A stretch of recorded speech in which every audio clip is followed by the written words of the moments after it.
ieri sera a Mestrino un'auto è piombata sulla pista ciclabile travolgendo un gruppo di ragazzi che andava alla sagra, 11 persone ferite.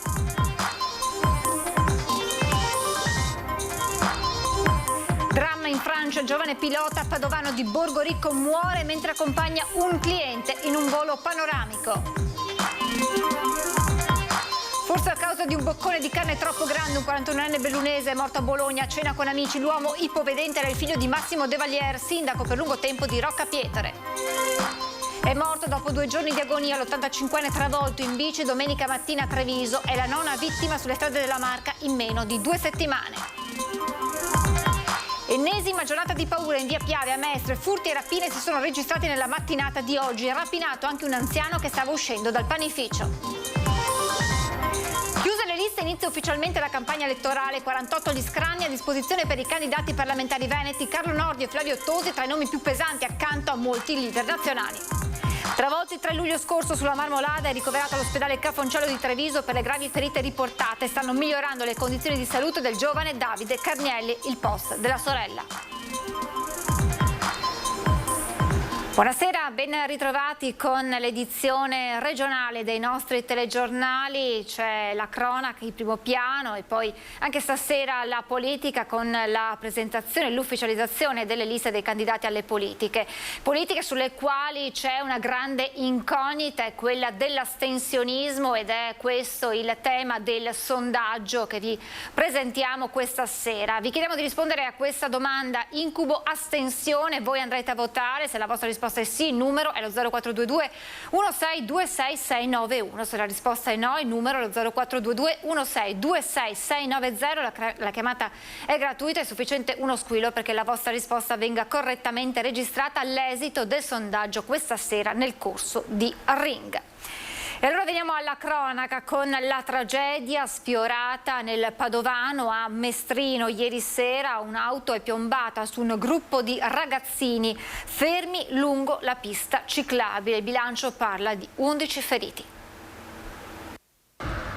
Le bici ammaccate sono ancora tutte accatastate, una sopra l'altra, all'interno del cortile di un'abitazione, tutto attorno pezzi di cestino e di carrozzeria, le immagini di quella che poteva essere una tragedia qui a Mestrino, lungo la pista ciclopedonale, dove lunedì sera una decina di ragazzi sono stati travolti da un'auto piombata all'improvviso, mentre erano fermi ad aiutare un amico rimasto in panne con il motorino.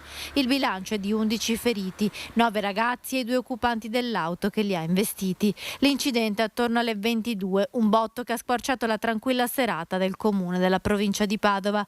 Un gruppo di ragazzi tra 15 e 17 anni stava andando alla sagra paesana percorrendo la pista ciclabile. Si erano fermati davanti al cancello di un'abitazione per aiutare un amico in scooter. Anche uno di loro, più grande, era fermo con l'auto. La strada è illuminata, ma all'improvviso dal centro di Mestrino è arrivata una Seat che ha carambolato e li ha centrati tutti e poi si è ribaltata. Alla guida un ragazzo del paese di 20 anni, con lui la giovane fidanzatina. Sono stati portati in ospedale insieme a 9 ragazzi della compagnia. Hanno ferite più o meno serie, uno di loro potrebbe subire un intervento chirurgico, ma per fortuna sono tutti salvi. Sul posto numerose ambulanze, la polizia locale di Padova Ovest, tanti residenti sono scesi in strada per aiutare. Sono arrivata che le ambulanze con i ragazzi in situazioni più gravi erano già andati via e c'erano ambulanze con i ragazzi insomma che stavano visitando, quelli insomma che non avevano ferite, che stavano relativamente bene. Il conducente dell'auto in ospedale è stato sottoposto ad esami del sangue come da prassi per capire se al momento dell'incidente fosse stato alterato da alcol o sostanze. La polizia locale sta cercando di capire cosa possa aver fatto sbandare l'auto facendola schizzare a bordo strada lungo la ciclabile. Via Martignona a Mestrino, una strada dove spesso gli automobilisti corrono, raccontano i residenti. Si corre su questa strada? Tantissimo, troppo, infatti ogni volta ne succedono spesso di incidenti in questa strada e da poco anche è successo un incidente di una macchina che mentre pioveva a velocità altissima è volata in mezzo al bosco di quella casa lì e sì, si corre troppo, infatti a volte diciamo sarebbe il caso di mettere qualche macchinetta o qualcosa perché veramente si corre troppo.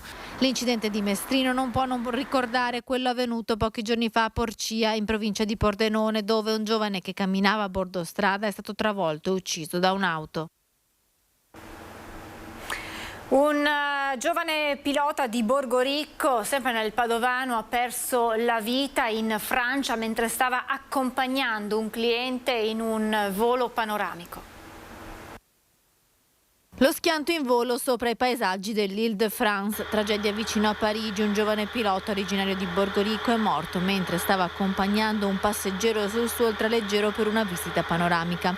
La vittima è Enrico Peron, 33enne della provincia di Padova, da una decina d'anni trapiantato a Parigi. Peron, pilota esperto, aveva appena accompagnato un cliente per un volo ed era appena ripartito per un nuovo giro insieme ad un 47enne francese, rimasto anche lui vittima nello schianto.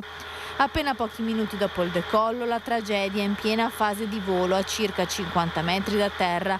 L'impatto è stato potente e non ha lasciato scampo ai due. La pista dell'Aeroclub vicino al fiume Marne è stata chiusa, sul posto la gendarmerie. Le cause che hanno portato allo schianto sono ancora sconosciute. Dolore a Borgoricco, dove vive la famiglia del giovane pilota. Ed è morto il pensionato di 85 anni, investito domenica lungo la Noalese a Treviso. Si trovava in sella alla sua bicicletta, è l'ennesima vittima della strada in questo agosto di sangue nella Marca trevigiana.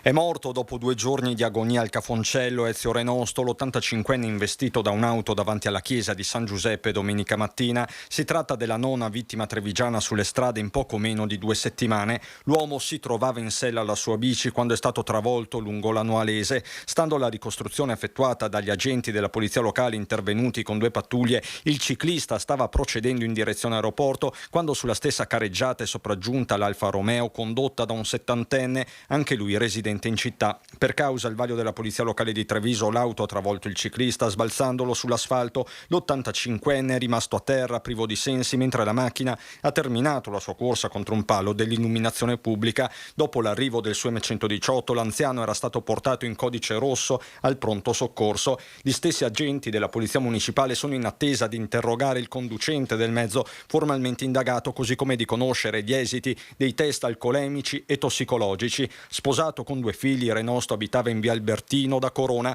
Una vita d'impegno, la sua culminata nel giugno 92 con il conferimento dell'onorificenza di Cavaliere della Repubblica. Dal 1960 al 1995 aveva lavorato alle poste, era stato direttore all'ufficio di Quinto, alternando il lavoro con l'attività nel sindacato di categoria della CISL, dove era stato segretario provinciale e componente del Consiglio nazionale. Un'esperienza che una volta in pensione Renosto aveva messo a disposizione dell'IPAB a Piani Turazza, prima come segretario, poi come dirigente, infine in qualità di economo, sempre a titolo gratuito. Profonda la commozione del consigliere comunale Antonio Dotto, che lo incontrava ogni sabato mattina. Una persona straordinaria, soprattutto per l'impegno, la dedizione, ma soprattutto per la sua saggezza. Uomo saggio e direttore saggio che molte volte mi ha dato dei consigli straordinari nella gestione amministrativa di questo ente. Però come persona saggia lui mi diceva sempre: ricordati Presidente che a una certa età dobbiamo prendere in mano la corona e lasciare gli incarichi. E lui ha fatto così, da signore. Un boccone di carne troppo grande o forse mangiato troppo in fretta, tanto è bastato domenica sera a Marco De Valliere, ipovedente, per morire soffocato. La tragedia si è consumata in un locale di Bologna, in zona Arcoveggio, mentre il 41enne originario di Roccapietore e nel capoluogo emiliano per lavoro da molto tempo si trovava a cena con gli amici. Inutili le manovre rianimatorie. Marco De Valliere, figlio del compianto sindaco di Roccapietore Massimo, lavorava come impiegato all'agenzia delle entrate di Bologna. In passato aveva collaborato per l'agenzia immobiliare Dolomiti ad Alleghe. Responsabile dell'associazione Disabili Visivi dell'Emilia Romagna e la provincia di Belluno, De Valliere aveva contribuito a promuovere il raduno degli sciatori ciechi ad Alleghe, manifestazione annuale che richiama sempre sportivi ciechi e ipovedenti da tutte le regioni italiane. Presa di mira dagli hater la fidanzata dell'imprenditore rodigino, morto sabato sull'altopiano nel tentativo di recuperare il cellulare caduto dopo aver fatto un selfie. Oltre al dolore per aver visto morire sotto i suoi occhi il fidanzato, anche gli insulti feroci sui social network. Sara Bragante, 27 anni, fidanzata di Andrea Mazzetto, l'imprenditore trentenne rodigino precipitato sabato da un dirupo a Rozzo mentre cercava di recuperare il cellulare, deve anche fare i conti con gli hater, gli odiatori che, nascondendosi dietro una tastiera, le augurano ogni male semplicemente perché, per ricordare il fidanzato, ha pubblicato sui social la loro ultima foto assieme prima della tragedia. Dopo quel selfie il telefono di Andrea infatti è caduto e lui, nel tentativo di recuperarlo, è scivolato nel dirupo alla fine del percorso dell'Altar Knotto. Dovevi morire tu, spero pubblicherai i selfie dal funerale del tuo fidanzato, è colpa tua. Solo alcuni degli insulti ricevuti dalla giovane che vive in provincia di Rovigo. Sara ha raccontato che Andrea aveva molto a cuore il cellulare perché lì aveva documenti importanti di lavoro, per questo aveva deciso di recuperarlo percorrendo quei passi fatali che lo hanno fatto precipitare. La ragazza, per difendersi dagli hater, ha bloccato tutti i profili social, in particolare Instagram. La famiglia fa sapere che potrebbe sporgere denuncia. Un furto e una rapina in nemmeno 2 ore è accaduto questa mattina in via Piave a Mestre. Nel reportage il racconto esasperato anche di chi ha inseguito uno dei ladri imbracciando una mazza. Questa mattina a Mestre, prima la rapina a un anziano in via Cavallotti, angolo via Piave, intorno alle 8:15, quando all'uscita del panificio il pensionato si è visto scippato del suo telefonino, estrattonato e caduto violentemente a terra.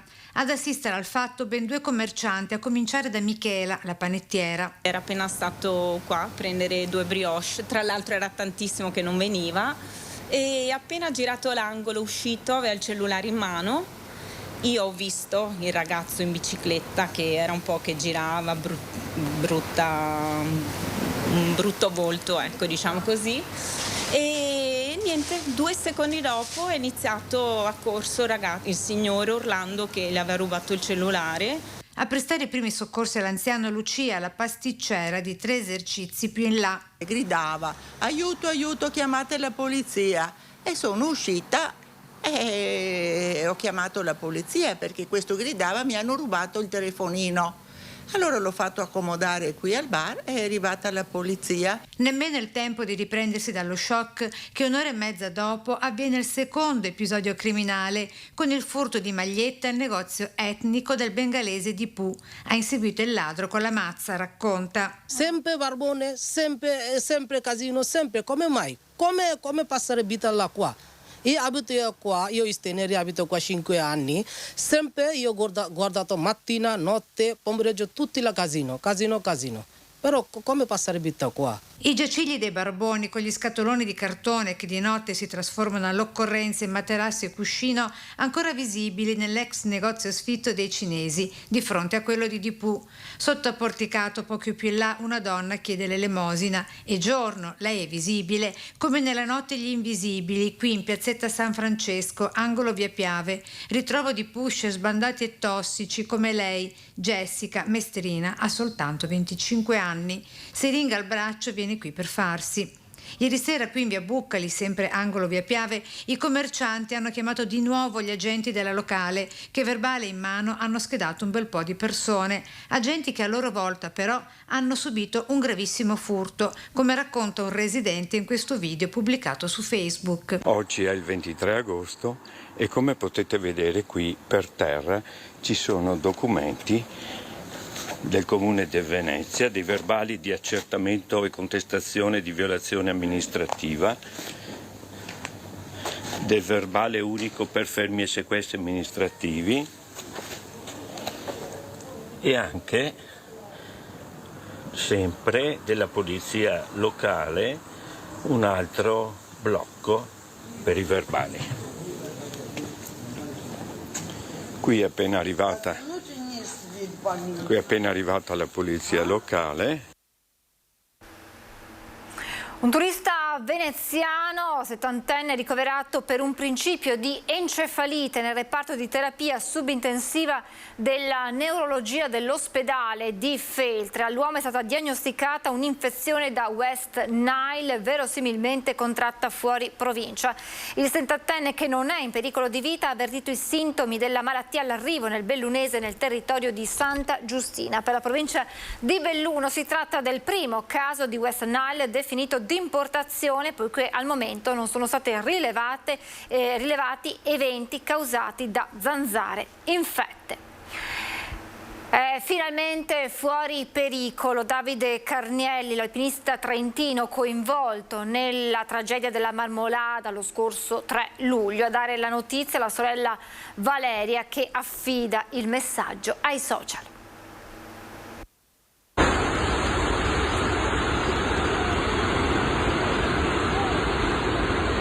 Felici di dire che Davide si trova in una fase di risveglio. Lo attende un lungo percorso di guarigione accompagnato dall'amore dei suoi familiari. È con queste parole che Valeria Carnielli, sorella di Davide, racconta i miglioramenti del fratello. Parole che fanno tirare un sospiro di sollievo. Poche righe che però racchiudono tutta la gioia e la speranza per il futuro.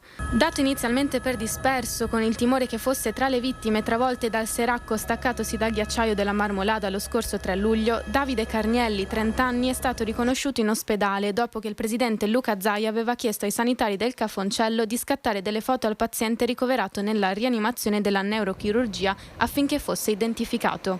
Residente a Fornace, dove è impegnato come consigliere comunale, Davide è molto noto nella comunità cittadina, che in queste settimane è stata vicina alla famiglia e che oggi torna a sorridere. Sollievo anche da parte del direttore dell'US 2 Benazzi. Sono felice che ci sia questa ripresa, noi sono anche, soddisfatto del lavoro fatto dai nostri operatori, sia della rianimazione e neurochirurgia di Treviso, che hanno lavorato molto bene, e questa è una soddisfazione. Ed è proprio ai sanitari e a tutti gli operatori che nel post Valeria Carnielli affida parole di gratitudine. Saremo per sempre grati agli angeli del soccorso alpino e a tutti i medici e agli infermieri dell'ospedale di Treviso per le amorevoli cure prestate. Dopo circa un mese di ricovero all'ospedale trevigiano, Davide è stato trasferito al Santa Chiara di Trento per la riabilitazione. Siamo alla politica. Ieri sera la chiusura delle liste, presentati i candidati alle politiche del 25 settembre. Facciamo allora il punto nel servizio.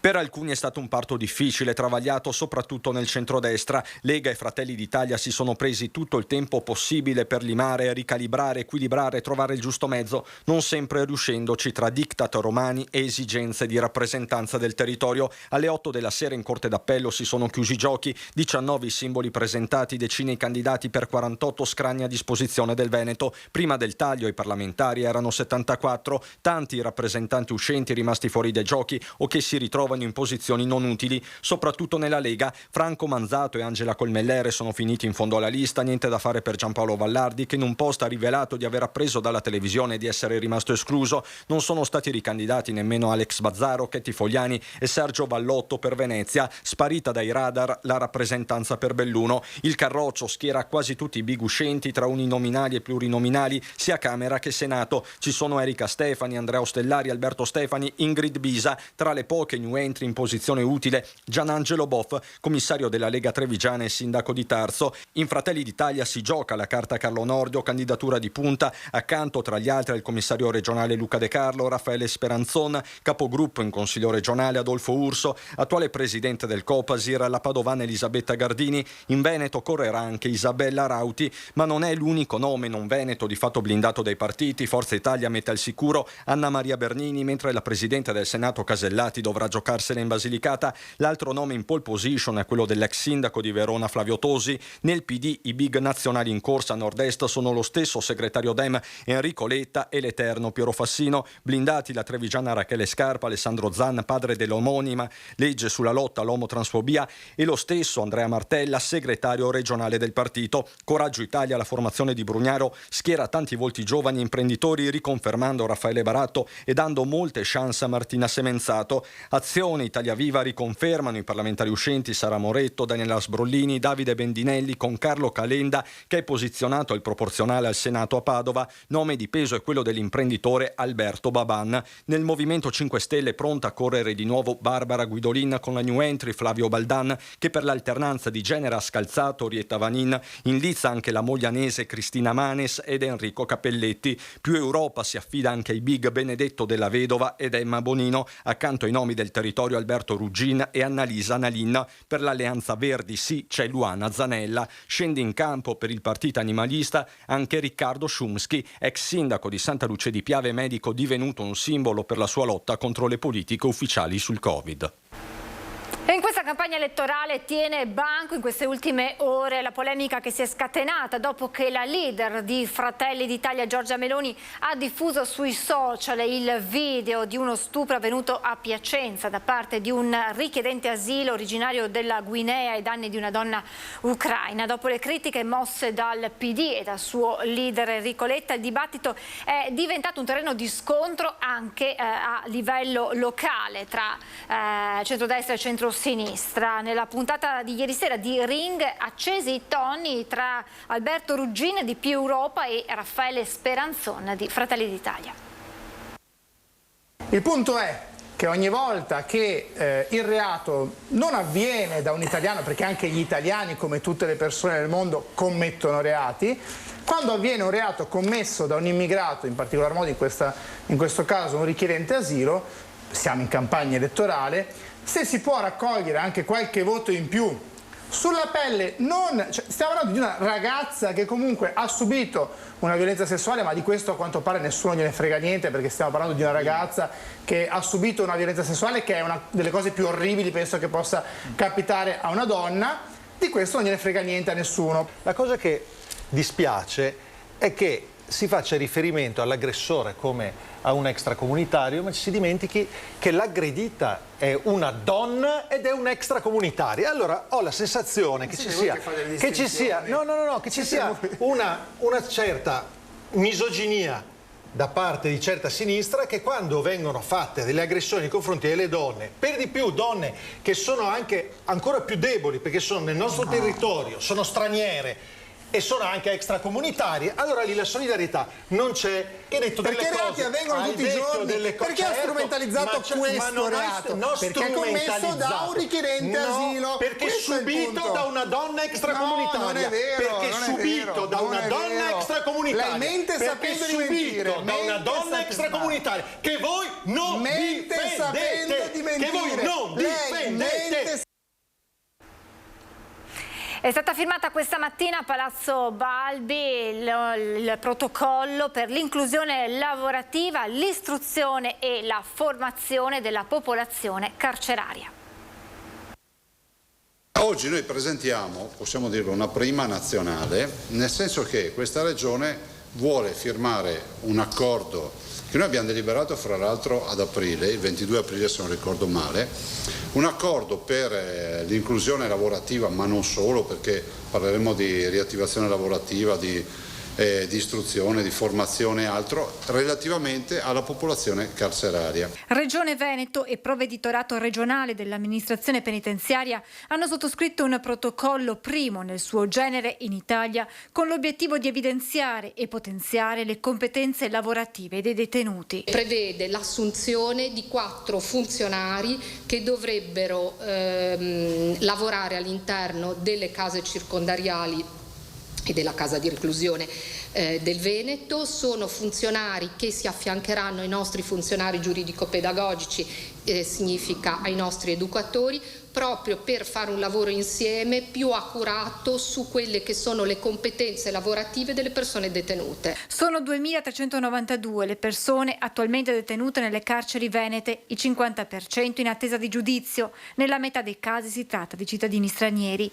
Si stima un sovraffollamento medio di un 30-40% che rende rende difficile la convivenza tra i reclusi.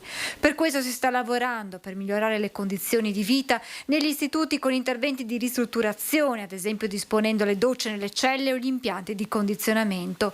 Perché, spiega Maria Milano Franco d'Aragona, le carceri non sono solo luoghi di detenzione, ma anche di lavoro, attraverso il recupero per un reinserimento nella società. Abbiamo tenuto all'organizzazione di questo progetto che vede la Regione impegnata con 200.000 euro, ma non saranno gli ultimi, nel senso che noi lo consideriamo un investimento. Dobbiamo anche occuparsi di reinserire e di fare dei percorsi per questi cittadini che magari si sono comportati male, che non hanno rispettato la legge, a volte si sono macchiati di crimini veramente indicibili, però è altrettanto vero che comunque noi lo vediamo ancora come un modello rieducativo. In chiusura vi ricordo l'appuntamento anche stasera di Ring, che raddoppia non solo il lunedì ma anche il martedì sera, puntuale dalle 21:15 in diretta su Antenna 3. Ospiti questa sera Marco Schiesaro della Lega, Gianluca Schiavona di Unione Popolare, Emanuele Alecci del Partito Democratico, l'onorevole Sara Moretto di Azione Italia Viva e la collega del Gazzettino Alda Vanzana. Appuntamento dunque questa sera a partire dalle 21:15 con Ring su Antenna 3. Ed è davvero tutto, vi lascio come sempre alle previsioni meteo. Grazie per averci seguito e buona serata.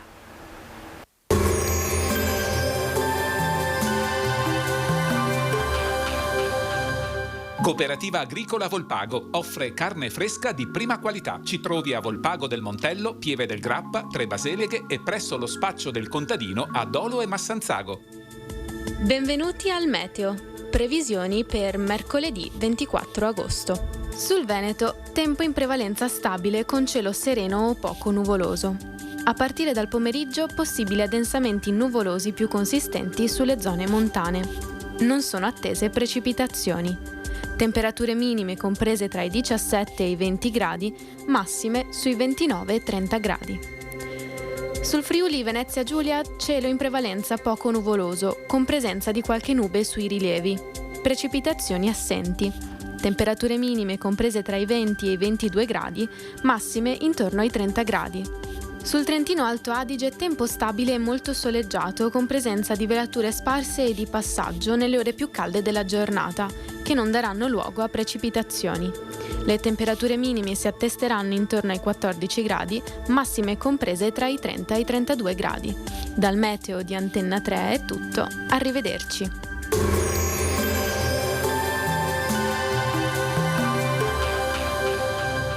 Cooperativa Agricola Volpago offre carne fresca di prima qualità. Ci trovi a Volpago del Montello, Pieve del Grappa, Tre Baseleghe e presso lo spaccio del contadino a Dolo e Massanzago.